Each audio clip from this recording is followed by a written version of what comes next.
Hi everyone. ఈరోజు వీడియోలో మనం డీషట్టరింగ్ ఆఫ్ ఫామ్ వర్క్ అంటే మన సెంటరింగ్ డబ్బాలు, సెంటరింగ్ కర్రలు ఇవన్నీ ఉంటాయి కదా, ఫుట్టింగ్స్కి, పెడెస్టాల్స్కి, ప్లింత్ బీమ్స్కి, అదేవిధంగా కాలమ్స్కి, రూఫ్ బీమ్స్కి, రూఫ్ స్లాబ్కి, అలాగే మన స్టెయిర్ కేస్ కింద స్టెయిర్ కేస్ బీమ్స్, వీటన్నిటికీ అసలు సెంటరింగ్ డబ్బాలు అంటే సైడ్ డబ్బాలు ఎన్ని రోజులు ఉంచాలి, బోటమ్స్ ఎన్ని రోజులు ఉంచాలి, అదేవిధంగా సెంటరింగ్ కర్రలు ఉంటాయి కదా, ప్రాప్స్ అంటారు వాటిని, ఎన్ని రోజులు ఉంచాలనేది డీటెయిల్డ్గా చూద్దాం. ఫస్ట్ మనం అన్నిటికన్నా ఇంపార్టెంట్ అయిన స్లాబ్ బీమ్స్ గురించి చూద్దాం. ఇప్పుడు మనకి ఈ స్లాబ్ బీమ్స్లో ఏమేమి ఉంటాయి, అసలు కర్రలు కనిపిస్తున్నాయి కదా, ఈ కర్రల్ని మనం ప్రాప్స్ అంటాం. అదే సెంటరింగ్ కర్రలు అంటాం కదా, వీటిని ప్రాప్స్ అంటాం. అదేవిధంగా మన కాంక్రీట్ కింద డబ్బాలు పెడతాం కదా, బాటమ్స్ అంటాం, వాటిని సోఫిట్స్ అంటారు. బీముల కింద, బీములకి స్లాబ్ కింద, వీటిని సోఫిట్స్ అంటారు. నెక్స్ట్ సైడ్ డబ్బాలు. సైడ్ డబ్బాలు అంటే మనకు తెలుసు కదా, స్లాబ్కి సైడ్ పెడతాం, నెక్స్ట్ బీములకి సైడ్ పెడతాం.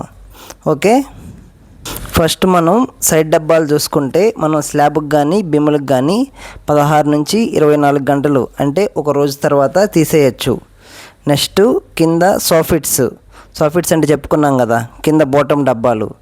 అవి బీమ్ కింద అయితే ఒక రకంగా ఉంటాయి, నెక్స్ట్ స్లాబ్ కింద అయితే ఒక రకంగా ఉంటాయి. ఫస్ట్ బీమ్స్ చూసుకున్నట్టయితే మనకి ఈ సోఫిట్స్ అనేవి 7 రోజుల తర్వాత తీసేయచ్చు.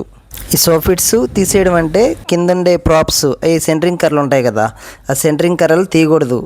జస్ట్ టెంపరీగా సెంటరింగ్ కర్రలు తీసేసి ఆ డబ్బాలు తీసేసుకున్న తర్వాత మళ్ళీ మనం ఈ సెంటరింగ్ కర్రలు అనేవి పెట్టుకోవాలి సపోర్ట్స్కి. మనం ఆ కింద డబ్బాలు అయితే 7 రోజుల తర్వాత తీసేయచ్చు బీముల కింద. అదేవిధంగా ఈ బీములకి కింద ప్రాప్స్ ఉంటాయి కదా, కర్రలు, ఆ కర్రలు అనేవి స్పాన్ని బట్టి డిపెండ్ అయి ఉంటాయి.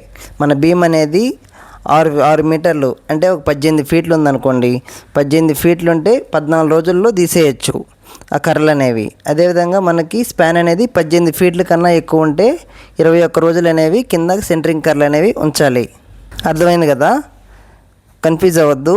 సోఫిట్స్ కింద బాటమ్ డబ్బాలు మీరు ఒకవేళ తీయాలనుకుంటే తీయండి, లేకపోతే ఈ సెంటరింగ్ కర్రలు ఎన్ని రోజులు ఉంచుతారో అన్ని రోజులు ఉంచండి. లేదు మేము వేరే సైట్కి వాడుకోవాలనుకుంటే మనం ఒక 7 రోజుల తర్వాత ఈ బీమ్ కింద సోఫిట్స్ అనేవి తీసేయచ్చు. అదేవిధంగా ప్రాప్స్ అనేవి ఈ డబ్బాలు తీసుకున్నాక మళ్ళీ సపోర్ట్స్ అనేవి పెట్టేసేయాలి. అలాగే అర్థమైంది కదా. నెక్స్ట్ మనం స్లాబ్ చూసుకున్నట్టయితే మనకి స్లాబ్ కింద కూడా సోఫిట్స్ ఉంటాయి కదా, అదే మన స్లాబ్ కింద డబ్బాలని, బాటమ్ డబ్బాలని సోఫిట్స్ అంటారు. ఈ సోఫిట్స్ అనేవి 3 రోజుల తర్వాత తీసేయచ్చు. తీసేయడం అంటే ఇందాక చెప్పుకున్నాం కదా, ఫస్ట్ మనం ఈ సెంటరింగ్ కర్రలు తీసి, కొన్ని కర్రలు మొత్తం కాదు కొన్ని తీసి పక్కన పెట్టి కింద డబ్బాలు తీసేసి మళ్ళీ సపోర్ట్స్ అనేవి అలాగే పెట్టేయాలి. సెంటరింగ్ డబ్బాలు సపోర్ట్స్ అన్నీ తీసేయకూడదు.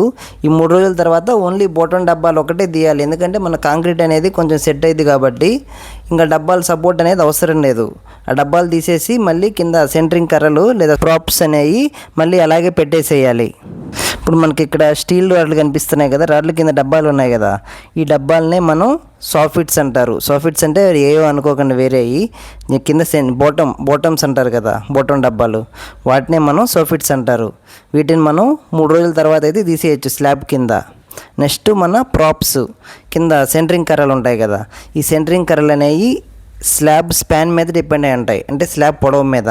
ఈ స్లాబ్ అనేది మనకి 13 ఫీట్లు ఉందనుకోండి, 13 ఫీట్లు ఉంటే మనం 7 రోజుల తర్వాత ఈ సెంటరింగ్ కర్రలు అనేవి తీసేయచ్చు. లేదు మన స్పాన్ అనేది 13 ఫీట్ల కన్నా ఎక్కువ ఉందనుకోండి పొడవు, అప్పుడు మనం 14 రోజులు అయితే ఈ సెంటరింగ్ కర్రలు అనేవి ఉంచాలి. అర్థమైంది కదా. 3 రోజుల తర్వాత సోఫిట్స్ తీసేయమన్నారు కదా, కింద సెంటరింగ్ కర్రలు ఏమో 7 రోజులు 14 రోజులు అంటున్నారు. సెంటరింగ్ కర్రలు తీయకుండా కింద బాటమ్ డబ్బాలు ఎలా వస్తాయి అనుకుంటున్నారా? అలా కాదు. ఫస్ట్ కొన్ని సెంటరింగ్ కర్రలు అయితే తీస్తాం, మనం తీసేసి కింద బాటమ్ డబ్బాలు తీసేస్తాం. ఆ బాటమ్ డబ్బాలు తీసేసిన తర్వాత వెంటనే మళ్ళీ కింద సపోర్ట్స్ అనేవి పెట్టేయాలి సెంటరింగ్ కర్రలు. అర్థమైంది కదా. అలాగా మొత్తం మనకి డబ్బాలన్నీ తీసేసుకొని మళ్ళీ మనం సెంటరింగ్ కర్రలు అనేవి యాజ్ టీస్గా పెట్టేసుకొని మన స్పాన్ని బట్టి 7 రోజులు కానీ 14 రోజులు కానీ స్లాబ్ కింద అయితే పెట్టుకోవాలి. అదేవిధంగా మన బీమ్ కింద అయితే ఆ డబ్బాలు అనేవి 7 రోజుల తర్వాత తీసేసి మన స్పాన్ని బట్టి 14 రోజులు కానీ 21 రోజులు కానీ బీమ్ కింద కర్రలు అనేవి ఉంచుకుంటాం.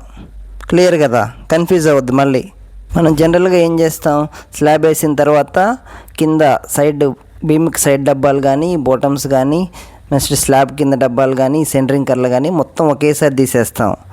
మీరు అలా ఉంచుకోగలిగితే ఉంచుకోండి, లేదు మేము అవసరం తీసేయాలనుకుంటే స్లాబ్ కింద బీముల కింద డబ్బాలు తీసేసుకొని మళ్ళీ సెంటరింగ్ కర్రలు పెట్టుకోవచ్చు. అది మీ ఇష్టం.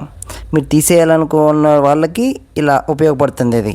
నెక్స్ట్ మన ఫుట్టింగ్స్ చూసుకుంటే ఫుట్టింగ్ సైడ్ డబ్బాలు అనేవి 1 నుంచి 2 రోజుల్లో తీసేయచ్చు. 1 నుంచి 2 రోజులే కానీ కొంచెం ఆ ఫుట్టింగ్స్ అనేవి ప్రాపర్ స్ట్రెంత్ అనేవి గెయిన్ అయిందో లేదో చూసుకోండి. అది స్ట్రెంత్ అనేది గెయిన్ కాకపోతే ఆ డబ్బాలు అనేవి ఉంచండి. కొంచెం ఈ స్ట్రెంత్ అనేది గెయిన్ కాకుండా తీయడం వల్ల కొన్నిసార్లు మనం ఫుట్టింగ్స్ అనేవి సైడ్లు డ్యామేజ్ అవ్వడం, ఎడ్జిలు బ్రేక్ అవ్వడం చూస్తూ ఉంటాం. కాబట్టి అది స్ట్రెంత్ గెయిన్ అయిన తర్వాత డబ్బాలు తీసేయండి. యాక్చువల్గా అయితే మనం 1 to 2 డేస్లో తీసేస్తాం. నెక్స్ట్ మన పెడెస్టాల్స్కి కూడా అంతే. 1 నుంచి 2 రోజుల్లో మనం ఈ సైడ్ డబ్బాలు అయితే తీసేయచ్చు. తీసేసే ముందు అది స్ట్రెంత్ అనేది గెయిన్ అయిందో లేదో చూసుకొని తీసేసేయండి. ఓకే. నెక్స్ట్ మన ప్లింత్ బీమ్కి కూడా అంతే. 16 to 24 hours లేదా 1 to 2 days మధ్యలో మన ఈ సెంటరింగ్ డబ్బాలు అనేవి తీసేయచ్చు. నెక్స్ట్ మనం చెక్ చేసుకోవాల్సిన ఒక విషయం, ఆ కాంక్రీట్ అనేది కొంచెం గట్టిగా అయిందా లేదా. ఎందుకంటే మనం చాలాసార్లు చూస్తూ ఉంటాం మన ఎడ్జిలు అనేవి చాలాసార్లు బ్రేక్ అవుతూ ఉంటాయి. ఎందుకంటే కాంక్రీట్ అనేది స్ట్రెంత్ గెయిన్ కాకముందే మన డబ్బాలు అనేది తీయడం వల్ల మన ఎడ్జిలు అనేవి బ్రేక్ అవుతూ ఉంటాయి. కాబట్టి అది స్ట్రెంత్ గెయిన్ అయిందో లేదో చెక్ చేసుకోండి. ఎందుకంటే దానికి చాలా ఫ్యాక్టర్స్ మీద డిపెండ్ అయి ఉంటుంది. మన క్లైమేట్ అనేది చల్లగా ఉందనుకోండి, అది సెట్ అవ్వడానికి ఎక్కువ టైం పడుతుంది. అలాగే మనకి వర్షాకాలంలో స్ట్రెంత్ గెయిన్ అవ్వడానికి టైం పడుతుంది. అలాగే మనం యూజ్ చేసే సిమెంట్ కూడా ఓపీసీ అయితే తొందరగా హార్డ్ అయిపోతుంది. అదే పీపీసీ యూజ్ చేస్తే స్ట్రెంత్ గెయిన్ అవ్వడానికి కొంత ఎక్కువ టైం అనేది పడుతుంది. నెక్స్ట్ మనం కాలమ్స్ చూసుకున్నట్టయితే కాలమ్స్కి కూడా 16 to 24 hours అంటే 1 రోజు తర్వాత మన సెంటరింగ్ డబ్బాలు అనేవి తీసేయచ్చు. దీనికి కూడా అంతే, స్ట్రెంత్ గెయిన్ ఏందో లేదో అదొకటి చెక్ చేసుకొని తీసేసుకోండి. నెక్స్ట్ మన ఈ స్టెయిర్ కేస్ ఉంటుంది కదా, స్టెయిర్ కేస్కి కూడా మన స్లాబ్ లాగే సేమ్. మన స్లాబ్కి ఏదైతే చెప్పుకున్నామో మన స్లాబ్కి స్టెయిర్ కేస్కి మొత్తం అన్నీ సేమ్గా ఉంటాయి. స్లాబ్కి ఏదైతే చెప్పుకున్నామో దీనికి కూడా అదే ఫాలో అవ్వండి. ఓకే. దీని మీద ఏమైనా డౌట్ ఉంటే కామెంట్ చేయండి, ఖచ్చితంగా రిప్లై అనేది ఇస్తాను. ఓకే. అలాగే మన వీడియో కనుక మీకు నచ్చినట్లయితే లైక్ చేయండి, షేర్ చేయండి, ఖచ్చితంగా సబ్స్క్రైబ్ చేసుకోండి. ఎందుకంటే మనం ఎక్కువ లైక్ చేసినా షేర్ చేసినా ఈ వీడియో అనేది ఎక్కువ రీచ్ వచ్చి ఎవరో ఒకరికి యూజ్ అనేది అవుతుంది. అందుకని కంపల్సరీ షేర్ అయితే చేయండి. ఇంకా మన ఛానల్లో మన బిల్డింగ్కి సంబంధించి కానీ, రోడ్స్కి సంబంధించి కానీ, కల్వర్ట్స్కి సంబంధించి కానీ చాలా వీడియోస్ ఉన్నాయి. ఖచ్చితంగా అవి కూడా చూడండి. కంపల్సరీ మీకు యూజ్ అవుతాయి అవి కూడా. Thank you.